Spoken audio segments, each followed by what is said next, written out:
Hello बच्चों, कैसे हो आप लोग? सब बढ़िया। देखिए, मुझे पता है कि आप लोग बहुत बहुत ही बेसब्री से इंतज़ार कर रहे थे इस कोर्सेज़ का, तो मैं लेके आया हूँ आप लोग के लिए। कोर्सेज़ में सबसे पहले हम 11th क्लास से स्टार्ट करेंगे, क्योंकि क्लास 10th का बोर्ड हो चुका है और जो बच्चे क्लास 11th में जा रहे हैं उन्हें समझ में नहीं आ रहा है क्या पढ़ना है, कैसे पढ़ना है। इसलिए हम क्लास 11th के फ़िज़िक्स का पहला लेक्चर आज लेंगे।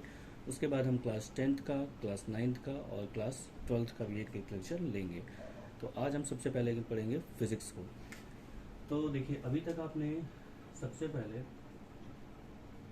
साइंस पढ़ा। जब हम क्लास 6, 7, 8 में होते हैं तो हमें एक साइंस की बुक मिलती है। 10th तक हम एक साइंस पढ़ते हैं। साइंस का मतलब क्या है? साइंस की बुक में जो हमें नॉलेज दी जाती है वो 3 कैटेगरी में डिवाइडेड होती है: फिजिक्स, केमिस्ट्री एंड बायो। तो सबसे पहले हमें ये जानना है कि साइंस क्या होता है, व्हाट इज साइंस। तो किसी भी टास्क को, जब आपको कोई टास्क दिया जाए या फिर किसी भी ऑब्जेक्ट के बारे में जब आपको कोई जानकारी इकट्ठी करनी होती है या फिर कोई भी ऑब्जेक्ट के बारे में कोई भी इंफॉर्मेशन चाहिए होती है, तो हम उसका स्टेप बाय स्टेप एक प्रोसीजर फाइंड आउट करते हैं और उसके बारे में सारी जानकारी निकाल लेते हैं और हमें उसकी जानकारी मिल जाती है। या फिर कोई टास्क अगर करना है तो टास्क को करने का या फिर किसी भी काम को करने का एक सिस्टमेटिक तरीका होता है, मतलब एक सिस्टमेटिक वे होता है जिसके तहत हम उस काम को कर पाते हैं।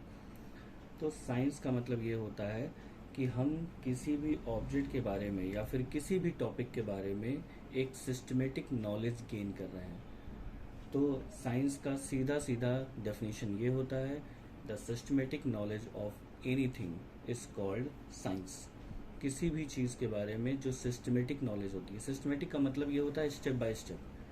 ठीक है, एक के बाद एक आपको नॉलेज मिलती हुई मिल जाएगी और आपको जो नॉलेज मिलेगी वो फुल मिलेगी। मतलब ये है कि अगर आप स्टेप बाय स्टेप चल रहे हैं तो किसी भी ऑब्जेक्ट के बारे में आपको पूरी जानकारी मिल सकती है। तो पूरी जानकारी का मतलब होता है सिस्टमेटिक नॉलेज। तो साइंस के बारे में हमें पता चल गया। अब साइंस की जिस ब्रांच में हम नेचुरल फिनोमेना के बारे में पढ़ते हैं, क्या होता है? Natural phenomena. तो नेचुरल फिनोमेना के बारे में मतलब ये है कि किसी भी टॉपिक के बारे में उसकी जो नेचुरल फिनोमेना है, नेचुरल का मतलब ये होता है कि वो नेचर में कैसा है, उसके अंदर किस तरह का फोर्स लगता है, वो क्या क्या कर सकता है अपने आप। तो नेचर, देखिए नेचर का मतलब क्या होता है कि जो अपने आप होता है। नेचर का मतलब होता है खुद से होने वाला कोई भी इवेंट।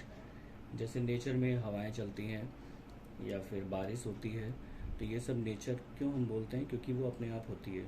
वो एक सिस्टमेटिक ढंग से अपना जो समय आता है उस हिसाब से वो चलता है। तो नेचुरल फिनोमेना का मतलब ये होता है किसी भी ऑब्जेक्ट का जो नेचर है, मतलब वो खुद से जो कर सकता है, उसी को बोलते हैं नेचुरल फिनोमेना। तो किसी भी ऑब्जेक्ट के बारे में जो नेचुरल फिनोमेना वाली साइंस है, नेचुरल फिनोमेना वाली जो उसकी नॉलेज है, उसको बोलते हैं फिजिक्स। तो physics is the knowledge of natural phenomena. Physics is the knowledge of natural phenomena. Natural phenomena का मतलब उसका नेचर क्या है। जैसे अगर आप बहुत तेज़ी से दौड़ रहे हो, बहुत तेज़ी से किसी स्लिपरी या फिर किसी बहुत स्मूथ सरफेस पे दौड़ रहे हो, तो स्मूथ सरफेस का नेचर यही है कि वो आपको ढंग से या फिर अच्छा खासा फ्रिक्शन नहीं दे सकता है, तो आप वहाँ पे स्लिप कर सकते हैं। ये उसका नेचर है। ठीक है, अगर आपने ढंग से डाइव नहीं किया तो आप गिर सकते हैं। तो इसका मतलब ये है कि जो खुद से हो सकता है, जो घटनाएं खुद से हो सकती हैं, उनके बारे में हम फिजिक्स में पढ़ते हैं, उनके रीजंस के बारे में पढ़ते हैं। तो physics is the branch of natural phenomena of any event of any object. ठीक है, तो फिजिक्स में जो सबसे पहला टॉपिक आता है वो होता है यूनिट एंड मेजरमेंट, जो कि आपका पहला चैप्टर भी है। ठीक है, तो फिजिक्स में जो पहला चैप्टर है उसमें हमें जो पढ़ना है वो यूनिट और मेजरमेंट के बारे में पढ़ना है। लेकिन उससे पहले हम थोड़ा सा पढ़ेंगे क्वांटिटीज के बारे में।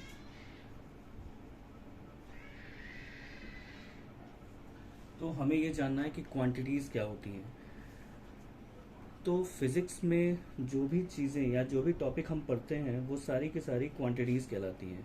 तो क्वांटिटीज़ जो होती हैं वो दो तरीके की होती हैं। एक होती है फिज़िकल क्वांटिटी, ठीक है, फिज़िकल क्वांटिटी में जो फंडामेंटल क्वांटिटीज़ आती हैं वो सब हो जाती हैं, और दूसरी आती है डेराइव्ड क्वांटिटीज़। तो देखिए, क्वांटिटीज़ जो होती हैं वो फिज़िकल वाली हमें पढ़नी है। फिज़िकल क्वांटिटी का मतलब है जो फिज़िक्स में हम लोग क्वांटिटीज़ पढ़ेंगे। क्वांटिटीज़ का मतलब क्या है, जैसे लेंथ, मास, टाइम, जो भी टॉपिक्स हम फिज़िक्स में पढ़ते हैं उनको क्वांटिटीज़ बोला जाता है, ठीक है। तो फिज़िकल क्वांटिटीज़ में फिज़िकल क्वांटिटी को दो पार्ट में डिवाइड किया गया है। पहला क्या है, फंडामेंटल क्वांटिटीज़, और दूसरा क्या है, डिराइव्ड क्वांटिटीज़। देखिए बच्चों, होता क्या है कि फिज़िकल क्वांटिटी वो चीज़ें हैं जो हम फिज़िक्स में पढ़ने वाले हैं। फिज़िक्स में जो भी टॉपिक आप पढ़ते हैं, जैसे फोर्स पढ़ते हैं, फ्रिक्शन पढ़ते हैं, और एक्सेलरेशन, वेलोसिटी, स्पीड, ये सभी के सभी क्या हैं, फिज़िकल क्वांटिटीज़ हैं। फिज़िक्स के अंदर जो भी टॉपिक हम पढ़ेंगे वो सब फिज़िकल क्वांटिटी में आएगा, ओके। उसके बाद उसको दो कैटेगरी में डिवाइड किया गया है। पहला है फंडामेंटल क्वांटिटीज़ और दूसरा है डिराइव्ड क्वांटिटीज़। फंडामेंटल क्वांटिटीज़ वो होती हैं जिनको बनाया नहीं गया है, जो खुद से बनी हुई हैं, या फिर जो बेसिक क्वांटिटीज़ होती हैं उनको फंडामेंटल क्वांटिटीज़ होती के बोला जाता है। बेसिक तौर पे टोटल 7 फिजिकल क्वांटिटीज़ हैं हमारे पास, ठीक है। उनकी पूरी लिस्ट मैं आपको बताऊंगा। तो फंडामेंटल क्वांटिटीज़ वो हैं जिनको बनाया नहीं गया है, जो फिज़िक्स में खुद यूज़ किए जाते हैं। तो उसके बाद फंडामेंटल के बाद आता है डिराइव्ड क्वांटिटीज़। डिराइव्ड क्वांटिटीज़ में वो क्वांटिटीज़ आती हैं जो इनके हेल्प से बनाई जाती हैं, मतलब फंडामेंटल क्वांटिटीज़ को यूज़ करके जो क्वांटिटीज़ बनी हुई हैं वो डिराइव्ड क्वांटिटीज़ कहलाती हैं। एक छोटा सा एग्जांपल हम आपको बताएंगे, सब कुछ समझ में आ जाएगा। फंडामेंटल क्वांटिटीज़ मैंने बताया 7 होती हैं। उसमें से एक होता है लेंथ, दूसरा होता है मास, तीसरा होता है टाइम, और भी 4 होते हैं। तो ये जो 3 होते हैं ये बेसिक क्वांटिटीज़ होती हैं, यही ज़्यादातर यूज़ किए जाते हैं। तो फंडामेंटल क्वांटिटीज़ का जो पूरा सीरीज़ है वो है लेंथ, मास, टाइम, और इसमें मतलब ये जो 3 हैं ये तो ज़्यादातर यूज़ ही होते हैं। उसके अलावा है टेम्परेचर। टेम्परेचर का मतलब जो आप लोग हीट के लिए यूज़ करते हैं, हीट को मेजरमेंट करने के लिए। फिर आता है इलेक्ट्रिक करंट,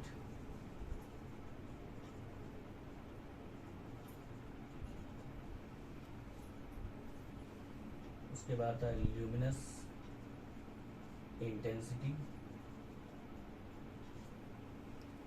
इंटेंसिटी, और फिर आता है क्वांटिटी ऑफ मैटर।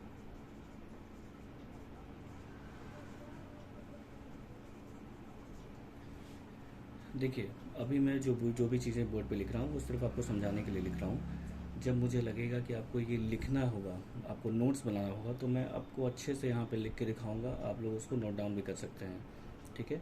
लेकिन अभी ये आज इसकी पहली क्लास है, इसलिए मैं आपको सिर्फ और सिर्फ समझा रहा हूँ। जो भी डाउट होंगे वो सब अगले लेक्चर में आपका क्लियर हो जाएगा। तो फंडामेंटल क्वांटिटीज़ कौन कौन सी होती हैं, length, mass, time, temperature, electric current, luminous intensity और क्वांटिटी ऑफ मैटर। तो ये जो 7 फिजिकल क्वांटिटीज़ हैं इनको बोला जाता है फंडामेंटल क्वांटिटीज़, क्योंकि इनको किसी की हेल्प से बनाया नहीं गया है, ये नेचर में खुद ही बनी हुई हैं। इनकी हेल्प से हम डिराइव्ड क्वांटिटीज़ बनाते हैं। डिराइव का मतलब क्या होता है, कोई चीज़ बनाना, ठीक है। किसी चीज़ को बनाने को बोलते हैं डिराइव करना। तो लेंथ और मास, मान लीजिए आपके पास लेंथ, मास, टाइम दिया है, ठीक है। तो अगर हम डिराइव्ड क्वांटिटीज़ की बात करें, जैसे स्पीड, स्पीड क्या होता है, लेंथ अपॉन टाइम। लेंथ का मतलब डिस्टेंस होता है, डिस्टेंस को हम लेंथ में मेजर करेंगे, 1 मीटर, 1 किलोमीटर, 3 किलोमीटर। तो length upon time is called speed. तो स्पीड इक्वल टू होता है लेंथ अपॉन टाइम या फिर डिस्टेंस अपॉन टाइम। तो इसका मतलब क्या है कि जो स्पीड है ये लेंथ और टाइम से मिल के बना है। आप लोग ध्यान से सुनिएगा, जो स्पीड है वो लेंथ और टाइम से मिल के बन गया। तो इसका मतलब लेंथ और टाइम था फंडामेंटल क्वांटिटीज़, और उन दोनों को मिला के बनाया गया स्पीड। मतलब स्पीड क्या हो गई, स्पीड हो गई डिराइव्ड क्वांटिटीज़। तो ऐसी क्वांटिटीज़ जिनको जिनको फंडामेंटल क्वांटिटीज़ से मिला के बनाया जाता है या फंडामेंटल क्वांटिटीज़ की हेल्प से बनाया जाता है, उनको हम बोलते हैं डिराइव्ड क्वांटिटीज़। ठीक है, तो इन अब length, mass, time, temperature, electric current, luminous intensity, quantity of matter और बाकी बहुत सारे, अब डिराइव्ड क्वांटिटीज़ बहुत सारी होती हैं क्योंकि इनको मिला मिला के हम बहुत सारी चीज़ें बना सकते हैं।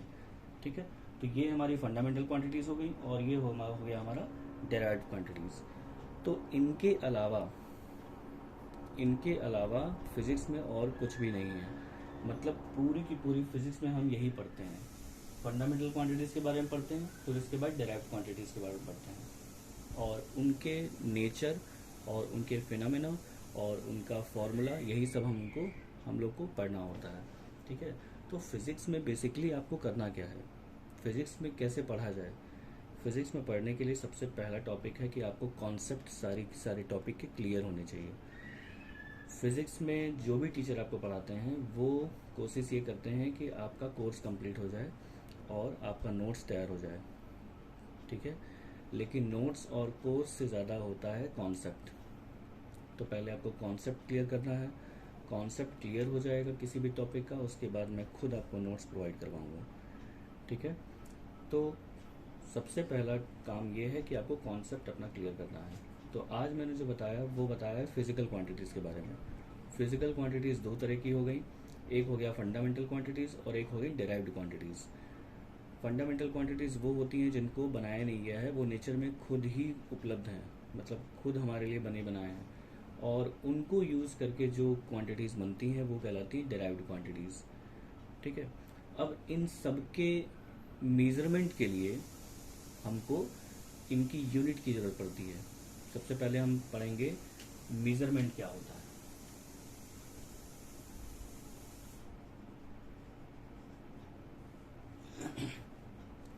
What is measurement? तो मेज़रमेंट क्या है? देखिए, जब बहुत पहले जब बिज़नेस होता था तो लोग ऑब्जेक्ट से ऑब्जेक्ट का बिज़नेस करते थे। मतलब अगर आपको कोई ऑब्जेक्ट लेना होता था किसी से तो आप बदले में उसको कोई और ऑब्जेक्ट देते थे। जैसे मान लीजिए एक कटोरा गेहूँ लेना है तो एक कटोरा चावल उसको देते थे, तो एक कटोरा गेहूँ वो हमें दे देगा। तो इसका मतलब ये है कि जो ऑब्जेक्ट का ट्रेडिंग होता था वो ऑब्जेक्ट टू ऑब्जेक्ट होता था, पैसे का कोई वहाँ पे कोई भी काम नहीं था, मतलब पैसे से कुछ नहीं होता था। लेकिन बाद में जब ट्रेडिंग होने लगी तो पैसा आ गया बीच में। ठीक है, तो पैसे से हर एक चीज़ की वैल्यू सेट कर दी गई। तो वैल्यू जब सेट की गई तो कितनी वैल्यू में कितना क्वांटिटी दिया जाएगा, इसके लिए मेजरमेंट की ज़रूरत पड़ी। तो एक्चुअल में जो साइंस बनी है, साइंस जो बनी है वो बिज़नेस के लिए बनी है। फिज़िक्स जो है वो जो बेसिक फिज़िक्स है वो बिज़नेस के लिए बना, या फिर मैथमेटिक्स जो बनी वो भी बिज़नेस के लिए बनी। ट्रेडिंग जब होने लगी, बिज़नेस जब होने लगा तो लोगों को कैलकुलेट करने में दिक्कत आने लगी, तो कैलकुलेट के लिए मैथमेटिक्स बनी। ठीक है, तो कैलकुलेशन मैथमेटिक्स को बनाती है और जो मेज़रमेंट है वो फिज़िक्स बनाती है। तो मेज़रमेंट सबसे बेसिक टॉपिक है किसी भी फिज़िक्स का। तो मेज़रमेंट क्यों करते हैं? मेज़रमेंट हमने इसलिए किया ताकि हमें ये पता चल जाए कितने रुपए का कितना सामान देना है। ठीक है, इसलिए हमने मेज़रमेंट स्टार्ट कर दिया। तो मेज़रमेंट का ज़रूरत क्यों था ये तो पता चल गया आपको। अब मेज़रमेंट कैसे करें? तो मेज़रमेंट को करने के लिए उसकी यूनिट सेट करनी पड़ती है। तो जैसे मान लीजिए आपको कोई लेंथ मेज़र करनी है, यहाँ से यहाँ तक की लेंथ आपको मेज़र करनी है, ए और बी। अगर आपको ए और बी से डिस्टेंस, ए और बी के बीच का डिस्टेंस मेज़रमेंट करना है तो आपके पास इसको मेज़र करने के बाद, मान लीजिए इसको आपने मेज़र कर लिया किसी तरीके से, आपके पास स्केल था, आपने मेज़र कर लिया, ये आया यहाँ से यहाँ तक 5, मतलब जिस स्केल से मेज़रमेंट लिया उसमें 5 दिखा रहा है।